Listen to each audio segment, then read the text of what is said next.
Câmara de Vereadores de Balneário Camboriú.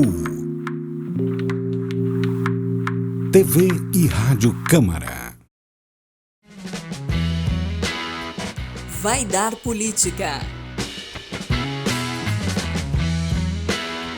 Olá, seja bem-vindo. Eu sou Márcio Gonçalves e esse é o Vai Dar Política, o podcast dos vereadores mirins de Balneário Camboriú. E o nosso tema da conversa de hoje é Abril Azul, o mês de conscientização sobre o autismo. E para esse bate-papo estamos recebendo a doutora Adriele Fonseca, neuropediatra, que tem um trabalho focado no tratamento de transtornos infantis. Seja bem-vinda, doutora. Um prazer estar aqui, incrível a gente poder abrir esse mês, que é o Abril Azul, falando com jovens, né? Porque é importante também que o público jovem entenda sobre o autismo, consiga acolher nas escolas, porque o autismo ele está em toda parte, as pessoas autistas estão em todos os ambientes. E a gente precisa disseminar essas informações para que essas crianças, esses adultos, sejam bem entendidos e bem acolhidos também. E também, claro, estamos recebendo as nossas vereadoras mirins, né? Que o programa O Vai Dar Política é feito pelos vereadores mirins. A Maria Luísa Nascimento. Oi, meu nome é Maria Luísa Nascimento e estou aqui representando o Centro Educacional Municipal Governador Ivo Silveira. E a Maria Rebelo. Seja bem-vinda, Maria. Olá, meu nome é Maria Eduarda Rebelo, eu sou a vereadora mirim representante do Colégio Liceu Catarinense. E como a doutora falou, é um prazer estar aqui e poder expressar as dúvidas dos nossos cidadãos sobre o aspecto autista, que é um tema bem polêmico, podemos dizer. E para iniciar a nossa conversa já, eu pergunto para a doutora, o que seria, de forma geral, o transtorno do espectro autista e se existem graus e níveis? Bom, então o transtorno do espectro autista, ele é definido como uma síndrome comportamental que afeta tanto a linguagem quanto os comportamentos. E isso gera um prejuízo na funcionalidade desse indivíduo, a funcionalidade na sociedade. E variando esse nível de acometimento, né? A gente tem 3 níveis de suporte, 3 níveis de graus, que pode ser o nível 1, o nível 2 e o nível 3. O que diferencia um dos outros, principalmente o quanto essa pessoa precisa de suporte para se comunicar, para interagir com outras pessoas ou para fazer as suas ações da vida diária, se inserir também na escola, se inserir no aprendizado, se inserir no trabalho. Então, vai variar de acordo a esses 3 níveis de suporte. Perfeito. As nossas parlamentares mirins têm algumas perguntas com vocês. Eu vou fazer a primeira pergunta. Por que, em algumas décadas atrás, o autismo era tratado e considerado como uma doença? Bom, por muitos anos o autismo foi considerado como uma doença psiquiátrica, né? E ainda hoje existem vários estudos para a gente tentar elucidar isso de forma mais clara. Ainda há muitas incógnitas, mas hoje a gente sabe que é um transtorno que envolve várias causas, vários acometimentos, principalmente questões genéticas. Então, hoje já tem vários genes associados ao autismo. E a gente considera também que existe outros impactos, por exemplo, o impacto do estilo de vida, o impacto do ambiente, o impacto de como foi a gestação dessa mãe, somando fatores que levam a essas características, né? Então, não pode ser considerado como doença, né? É um transtorno de desenvolvimento. Eu gostaria de fazer uma outra pergunta. Nos últimos anos, o diagnóstico do autismo ele tem aumentado e tem algum motivo específico para isso, alguma causa? Existem vários fatores. Hoje a gente tem uma prevalência de cada 36 pessoas, uma recebe o diagnóstico de autismo. Aí pensa numa sala de aula, por exemplo. Uma sala de aula geralmente tem esse número de pessoas, então sempre vai ter um autista, pelo menos.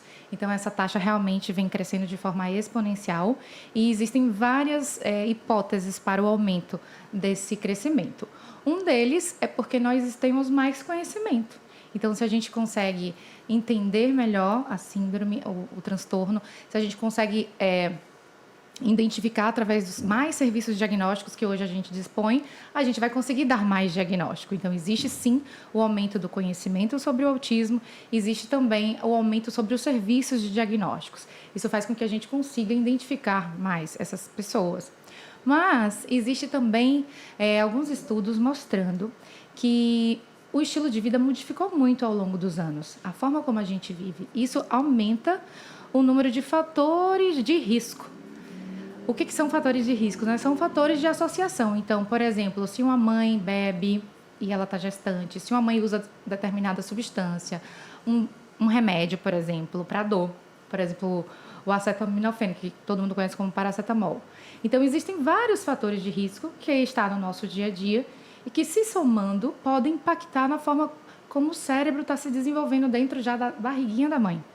Então, a forma como esse cérebro se desenvolve vai ter tanto influências dessa genética que ela herda desses pais, mas também de como foi essa gestação, de quais as substâncias que essa mãe foi exposta, se ela fez um bom pré-natal, como essa criança foi tratada e cuidada na primeira infância. Vocês sabiam que o nosso cérebro ele se desenvolve muito rápido, até os 2 anos de vida. A gente chama isso de período ouro do neurodesenvolvimento, porque desde o momento que o feto está na barriga da mãe até os 2 anos de vida, depois que ele nasce, esse é um período que o cérebro está multiplicando muito rápido. Então, qualquer coisa que acontece nesse momento pode atrapalhar o desenvolvimento, pode desacelerar o desenvolvimento, e isso que aumenta o risco de autismo. Então, só resumindo, esse aumento, 40%, os estudos mostram que 40% das causas que faz com que aumente esse diagnóstico também é por esse estilo de vida, por esses cuidados, principalmente nesse período. Doutora, o estilo de vida que a senhora comentou, hoje parece que as pessoas querem ter filho mais tarde. A idade avançada do pai ou da mãe pode contribuir? Sim, a idade avançada também é um fator de risco, tanto a idade materna quanto a idade paterna, porque isso vai mexer na qualidade, né, dos espermatozoides e também dos óvulos. Então, é um fator de risco. Então, são vários fatores de riscos ocorrendo e se somando para que aumente a chance dessa criança ter um atraso do desenvolvimento. Então, a idade materna é um tipo de fator de risco. Aí, se a mãe é exposta a algum medicamento ou alguma substância tóxica, isso aumenta o risco. Como se a mãe se alimenta, como é o estilo de vida da mãe, como é que essa criança se nasceu, se ela foi de via cesárea. Hoje o parto cesáreo aumentou consideravelmente, né? Porque as pessoas não querem sentir dor e querem programar os seus partos. Então, a gente sabe que o parto natural é um fator de proteção e o parto cesáreo é um fator maior de risco. Se a gente faz o aleitamento materno desse bebê, a gente também está protegendo ele do desenvolvimento. Se uma mãe não consegue fazer o aleitamento materno e usa fórmulas infantis, que hoje cada vez é mais precoce, o uso de fórmula de forma muito precoce, isso também já assoma a outros fatores de risco. Então, a gente tem que cuidar da parte que é reversível. Cuidar do estilo de vida e desses fatores de risco e de associação é algo que nós podemos intervir. Porque genética a gente não consegue modificar, a gente não tem uma chavinha para poder mudar o código genético, mas a gente tem como mudar como é que a gente vai gerenciar esses fatores de risco e esses fatores de proteção. Conseguiram entender? Sim, sim. Maria? Agora eu vou fazer a terceira pergunta. Existe uma prevalência do autismo em meninos do que em meninas? E por isso a cor azul é associada ao autismo? Exato. Existe uma prevalência de a cada 4 meninos, uma menina, né? De 1 para 4, essa relação. Então, por ser mais frequente em meninos, não existe ainda uma explicação tão óbvia, existem várias hipóteses também, mas é mais prevalente em menino e por isso que a cor é azul. Mas a gente está... É um desafio também ter o diagnóstico das meninas, porque as meninas têm uma apresentação diferente dos meninos. E hoje a gente está começando a reconhecer isso. Então, é mais difícil, é mais desafiador encontrar o diagnóstico nas meninas. Então, eu sou da bandeira que carrego que a gente precisa ter esse alerta para identificar também nas meninas. E, para mim, tinha que ser azul e rosa a cor do autismo. Eu gostaria de fazer outra pergunta. Quais são os possíveis fatores que a gente pode utilizar para poder identificar o autismo nas crianças e nos adolescentes? Então, essa avaliação, como se faz o diagnóstico, né? Essa pergunta, basicamente. Sim, basicamente.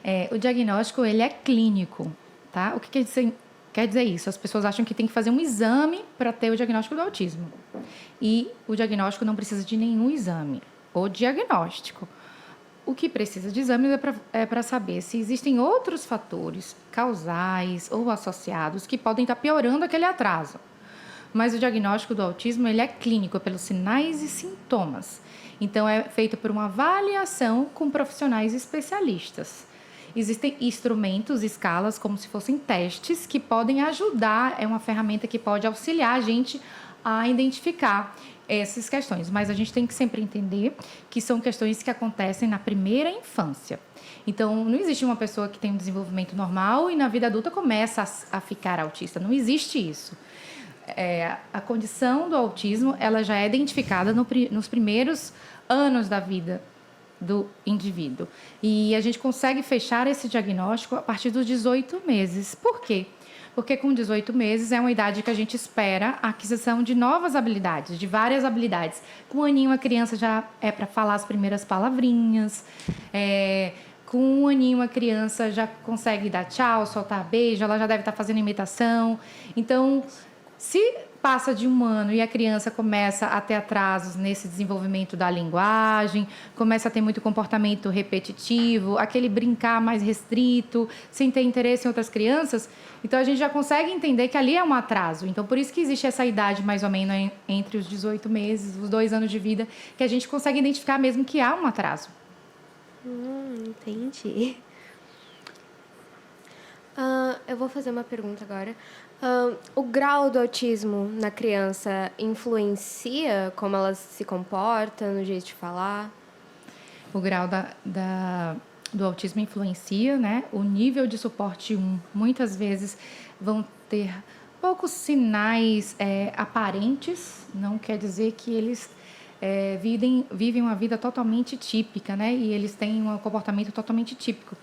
Mas o nível de suporte 1, eles conseguem se comunicar bem, eles conseguem... Tem crianças que têm autismo e que têm uma fala normal, que têm uma linguagem, às vezes, até acima da média, rebuscada.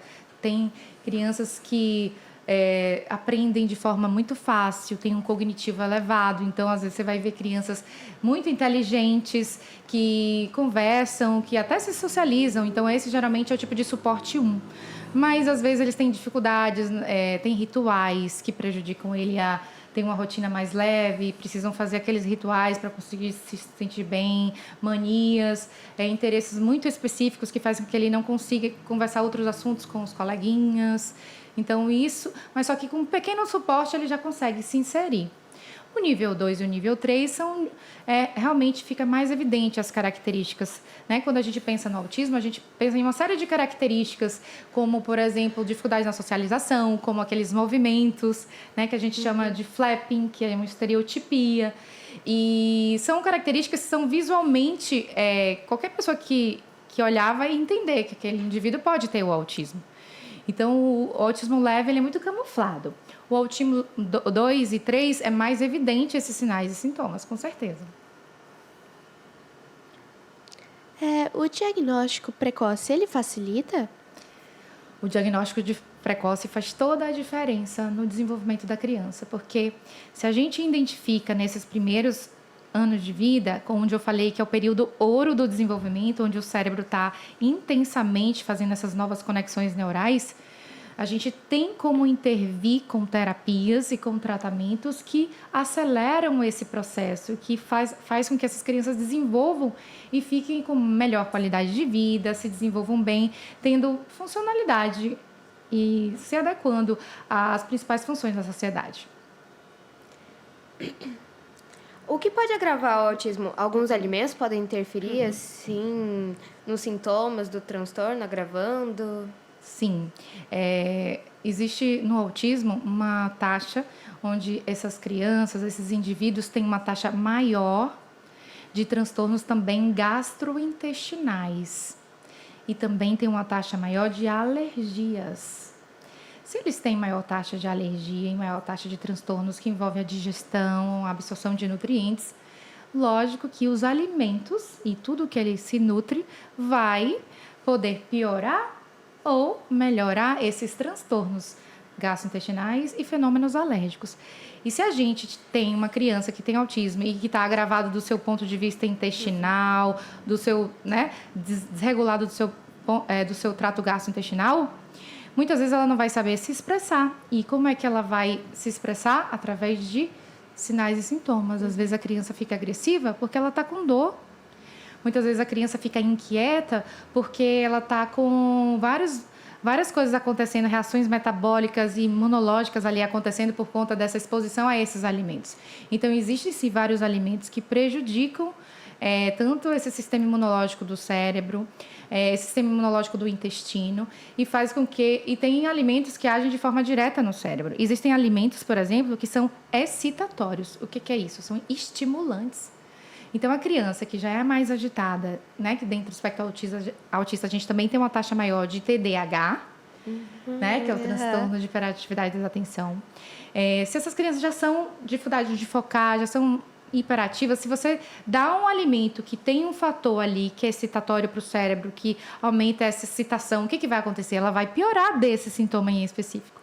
Então, com certeza, a nutrição é um impacto importante na saúde da criança autista. E se ela não está bem de saúde, ela vai ter comportamentos mais exacerbados, como forma de demonstrar aquela desregulação naqueles sistemas. Aproveitando, eu vou fazer mais uma pergunta. Esses hiperfocos que alguns autistas apresentam, isso faz bem para eles? Depende quando eles não conseguem ampliar para outros interesses, né? Existem os interesses específicos e os hiperfocos que fazem com que eles tenham mais interesse naquilo e eles conseguem ir além naquele assunto. Então, de um lado, isso é vantajoso, porque às vezes são os grandes cientistas que trazem inovações naquela área específica do interesse dele. Tem autistas que são muito bons em tecnologias, então eles podem trazer muitas inovações, né, para a sociedade. Mas a partir do momento que ele fica altamente seletivo naquele interesse e ele deixa, por exemplo, de comer outro alimento, ou ele deixa de querer brincar com os amigos, de socializar com outras pessoas para ficar todo o tempo naquele interesse, então isso já vira algo disfuncional. Então o problema não é ter hiperfoco, o problema não é ter um interesse específico. Todo mundo tem um interesse maior em algo. O problema é como ele se relaciona com esse interesse, se ele está prejudicando as outras áreas da vida dele.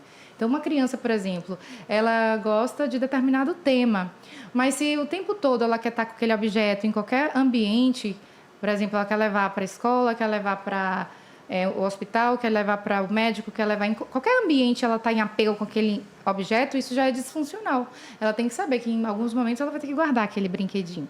Então, é exatamente isso que como é se relacionar com esse interesse que a gente tem que avaliar, e não o simples fato de ter um interesse.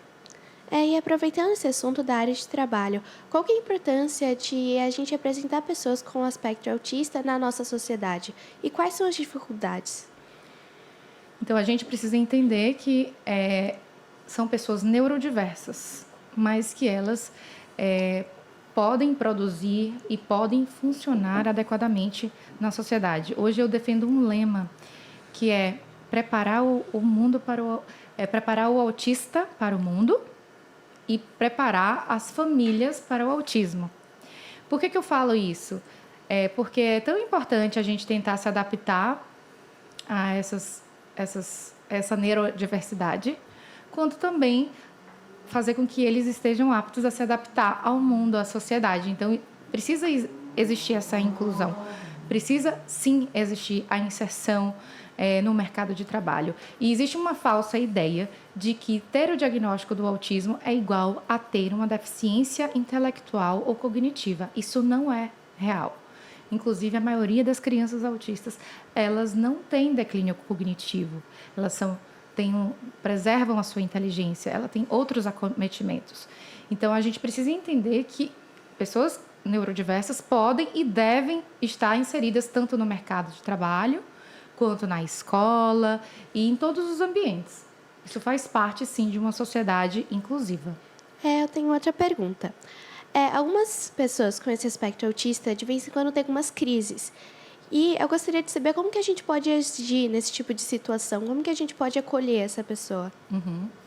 Geralmente as crises, elas vêm ou por a criança foi contrariada, né? Principalmente as crianças mais novas têm baixo limiar de frustração, ou existe também muitos estímulos sensoriais.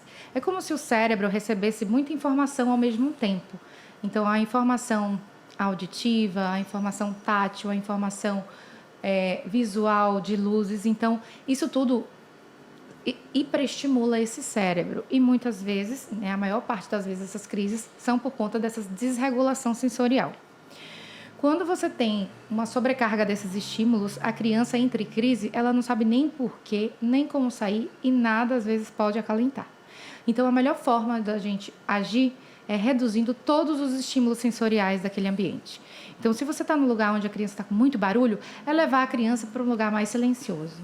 Se você tem um lugar que é muito iluminado, muitas luzes, é apagar as luzes, deixar um ambiente mais escuro, mais silencioso e deixar a criança, a maioria das vezes é melhor a gente dar o tempo da criança, observar, estar perto para que ele veja que ele está bem assistido, assessorado, mas não ficar em cima, tentando conter a criança. Tem gente que quer apertar, que quer agarrar a criança para que ela pare. Não, é melhor que deixe ela, só cuidado para onde ela vai se machucar, deixar ela quietinha onde ela quer ficar. Porém, tem crianças que também gostam dessa busca sensorial. Então, tem crianças que vai querer ser acolhida, vai querer ser apertada. Então, facilita muito se a gente já conhecer como é que é essa criança. Então, se for num ambiente já conhecido, um ambiente de escola, é importante que a escola tenha um relatório dessa criança, converse com a família dessa criança, entenda os interesses específicos dessa criança, entenda como essa criança se regula. Então, tem crianças que se regulam rodando, tem crianças que se regulam chacoalhando um objeto, tem gente que se regula na água e tem outros que se regulam sendo apertadas ou então ficando sozinhas. Então é muito variável, mas assim, a maior dica que eu dou para quem não conhece a criança, tá ali e vê uma criança autista com essa desregulação sensorial, a primeira coisa é a redução desses estímulos sensoriais. Infelizmente, o nosso programa já está chegando ao fim. Que pena. Mas eu acho que é importante a gente frisar que existem políticas públicas também destinadas às pessoas, né, com o transtorno do espectro autista. Aqui em Balneário Camboriú temos a AMA, né, a AMA Litoral, é a Associação de Pais e Amigos do Autista, é uma entidade que recebe recursos do FIA, que é o Fundo da Infância e Adolescente. E em breve aqui também em Balneário vai abrir a Casa do Autista, vai ser um espaço público que vai integrar aí os projetos, programas e serviços de atenção às pessoas autistas e suas famílias, que é bem importante, né, as famílias terem, né, esse acolhimento pelo poder público também. Eu quero agradecer grandemente a presença da doutora Adriele, muito obrigado pela participação. Muito obrigada, gente. E também as nossas parlamentares mirins, minutinhos para vocês agradecerem com vocês. Tá. Eu gostaria primeiro de agradecer por poder estar aqui hoje, que é um assunto muito interessante, né? Não só para a gente, mas para nossos ouvintes, que é um assunto que a gente não tem muito conhecimento normalmente na sociedade. Então, eu agradeço aqui pela minha presença e estou muito grata por ter mais um conhecimento mais aberto a partir desse momento sobre o assunto do espectro autista. Posso terminar? Pode. Muito bom. Eu também fico muito feliz de também estar conversando com jovens, porque hoje eu vejo muita dificuldade dos próprios jovens na escola saber lidar com indivíduos autistas, acolher. Nós precisamos entender que todos são diferentes, cada um tem a sua individualidade, a sua personalidade, e a gente precisa tentar se adaptar e respeitar essas diferenças. E na escola é um ambiente que pode tanto ser muito importante do ponto de vista positivo, mas ele é um ambiente também que pode refletir na vida toda de uma pessoa. Então, que essa escola seja um ambiente acolhedor, e para que seja um ambiente acolhedor, nós precisamos dessas informações, né? Então, muito importante esse momento aqui, eu que agradeço. Muito obrigado mais uma vez, doutora. Então, ouvintes da Rádio Câmara, esse foi o Vai Dar Política de hoje. Nos acompanhem também através das plataformas digitais, Deezer, Spotify, YouTube e, é claro, o site da Rádio Câmara ABC. Obrigado pela companhia e até o próximo Vai Dar Política. Vai Dar Política.